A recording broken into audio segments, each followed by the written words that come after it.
besties, welcome back to my channel. It's your girl Stell. If you're new here, welcome. If you're a returning subscriber, thank you so much for tuning in.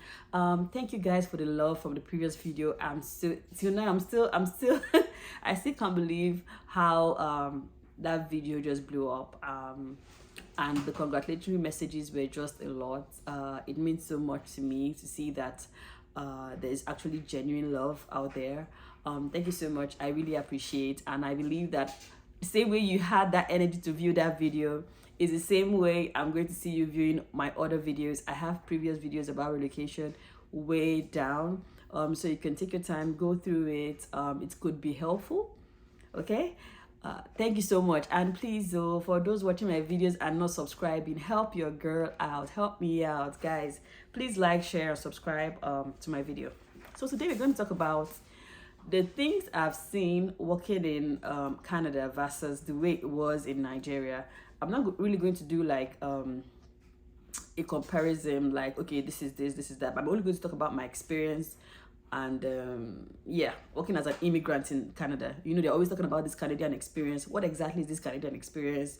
What are the things they expect you to do in an organization that maybe they believe that from where you're coming from, you don't do it, or something like that. So you have an idea of how the work culture is in Canada from the various places I've worked in anyways.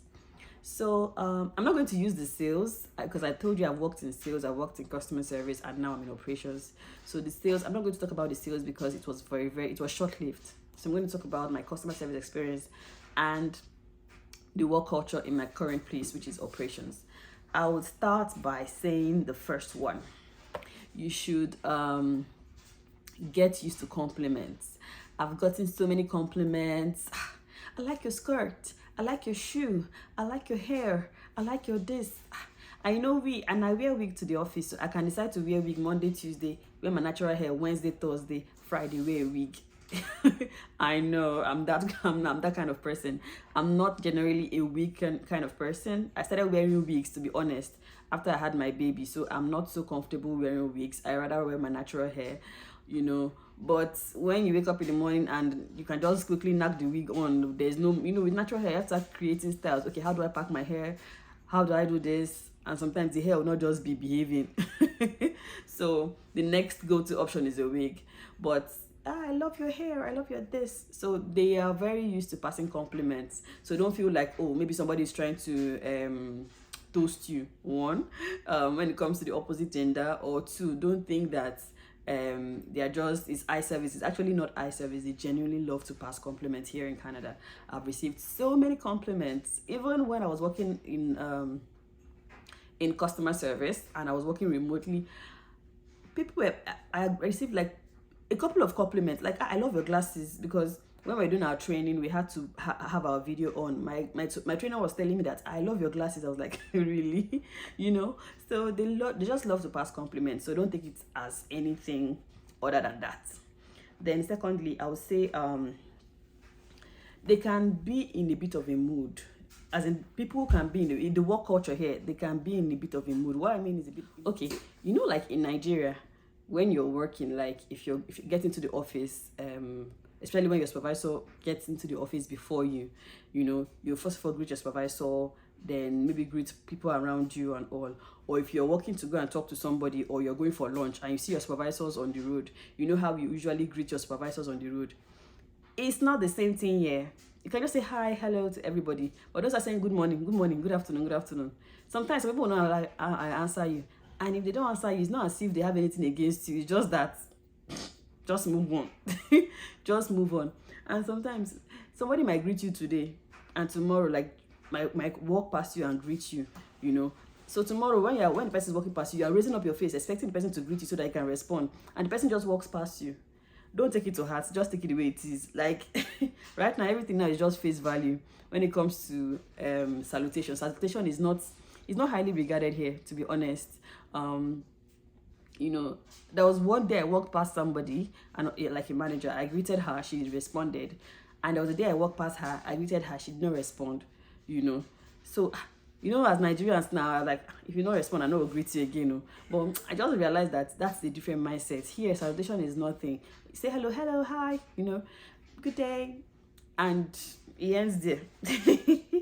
Then also another thing I want to specify about immigrants coming to work in Canada. See, that phone culture. Hey, we need to do something in Nigeria, like the way we are so addicted to our phones. While working in customer service at home, you're not supposed to use your phone except when you're on breaks, your lunch, and all, Then working here as a supervisor, there's no rule that says I cannot use my phone. But if you watch the way other supervisors use their phone, common sense will tell you that I don't need to be checking Instagram or YouTube while I'm in the office. You will see that people only use their phone maybe when they're on Microsoft Teams, or maybe they are not on their table and they're sending mails, or they are just making calls. It's a little bit work related. When it comes to personal call, I realize that some of them just leave the office, maybe go to the restroom or take a walk outside the office premises to make their personal calls. Unlike in Nigeria, whereby inside the office you're hearing you see a woman calling, you see your colleague calling her nanny and saying, has Belema eaten this morning? Have you given her her drugs? Have you changed her diapers? Those kind all those kind of personal calls. Or you hear say, today, have you picked my daughter from school? All those kind of personal. Nigeria, you can know the details of somebody by just listening to their phone calls. Like, okay, but here you can barely hear it. You can barely hear it. People will go outside, make calls about maybe, especially immigrants, maybe a call to IRCC or trying to fast track something. They will make their calls, codedly.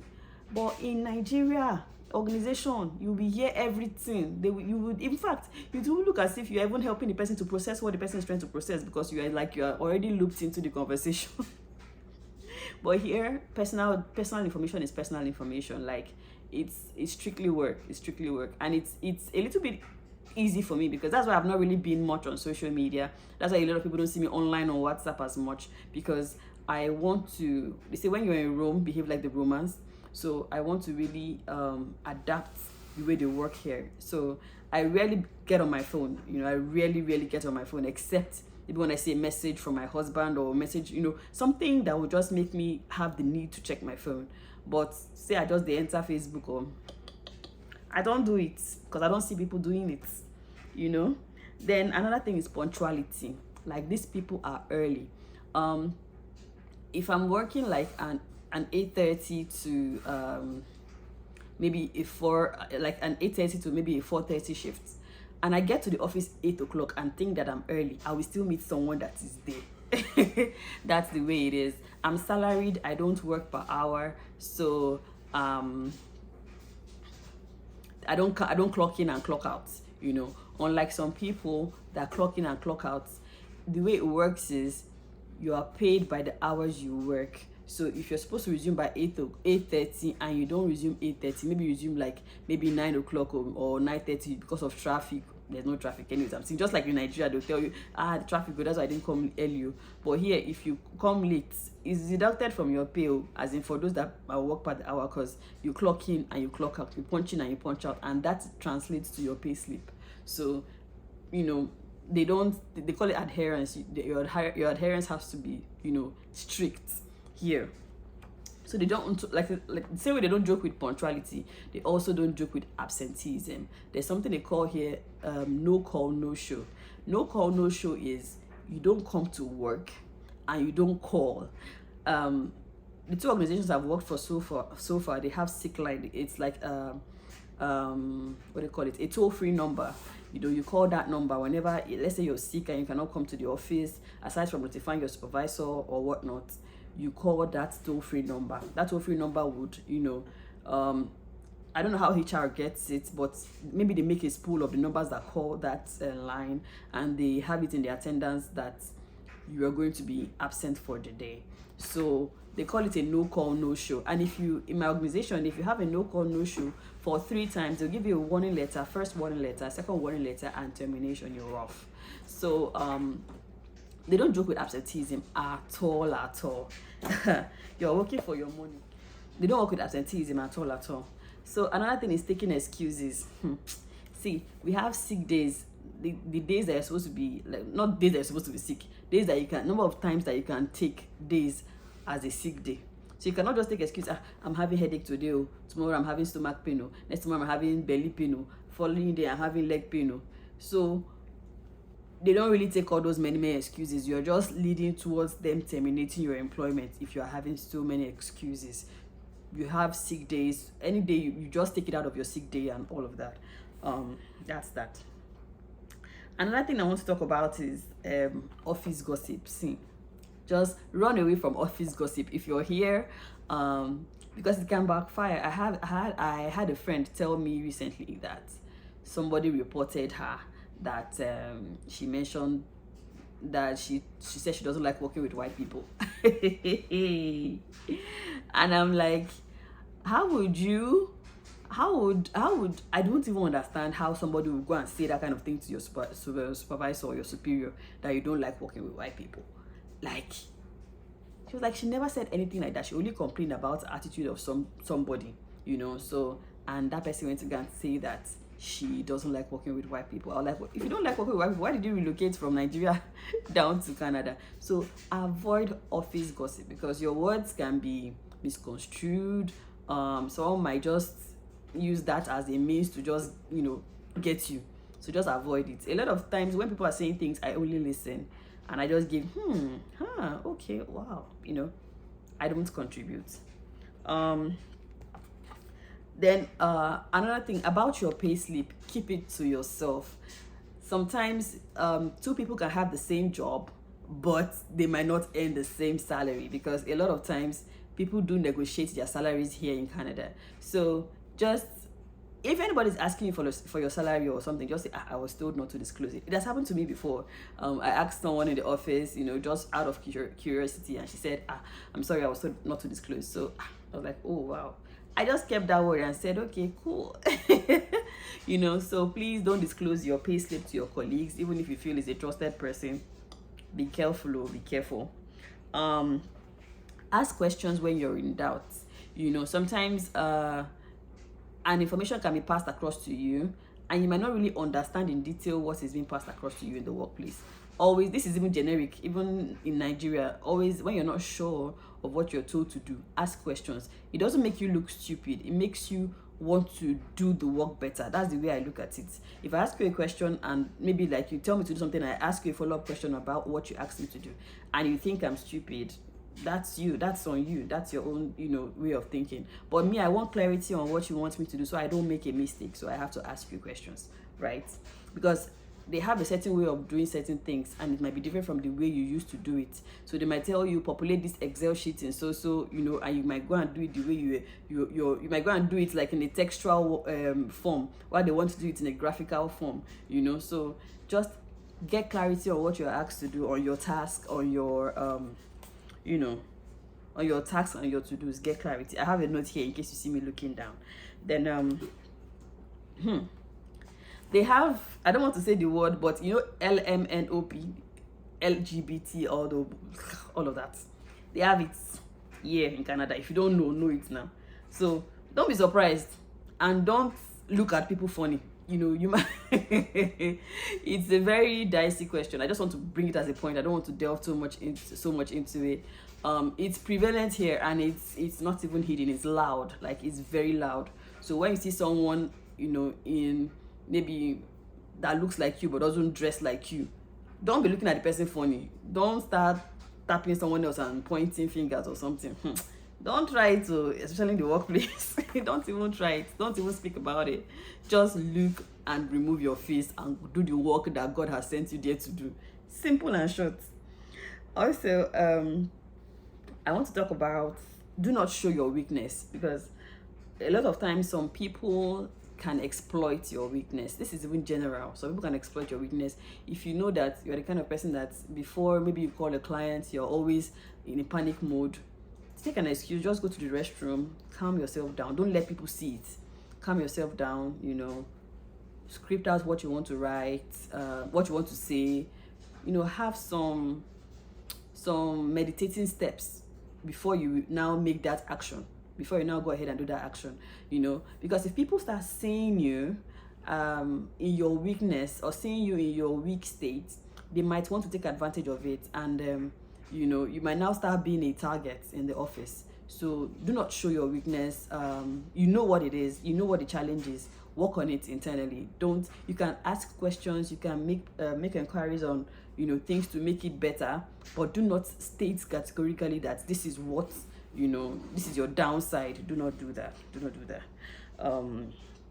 Then socialize with other races. Guy, I have Indians as friends, I have a Vietnamese friend, I have Chinese friends, you know, in the office. You know, don't just stick, say Niger, because I realized there's a unit close to my unit, and I see like 3 girls. They always hang out, they always go for lunch at the same time, and they're Nigerians. I've gotten to know about 2 of them, you know, but they always go for lunch at the same time. You don't see any white person in their circle. I'm like, what's going on? Like, you know, and they're the only blacks in their units. So I'm like, I don't think that is wise, you know, because you need to socialize, you need to make friends, you need to talk to other people. Don't just stick with a black thing, or my Niger brother, my Niger. Yes, you can bond with your Nigerian people, but still socialize with other people as well.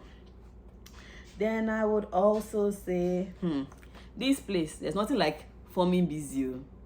You know, in Nigeria now, how your oga will be coming the next day. You're typing what? You're typing long essay that nobody sent you.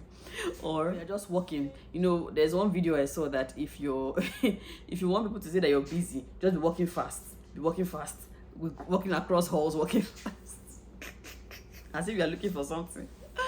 Oh, don't try it here. Don't try it here. You're especially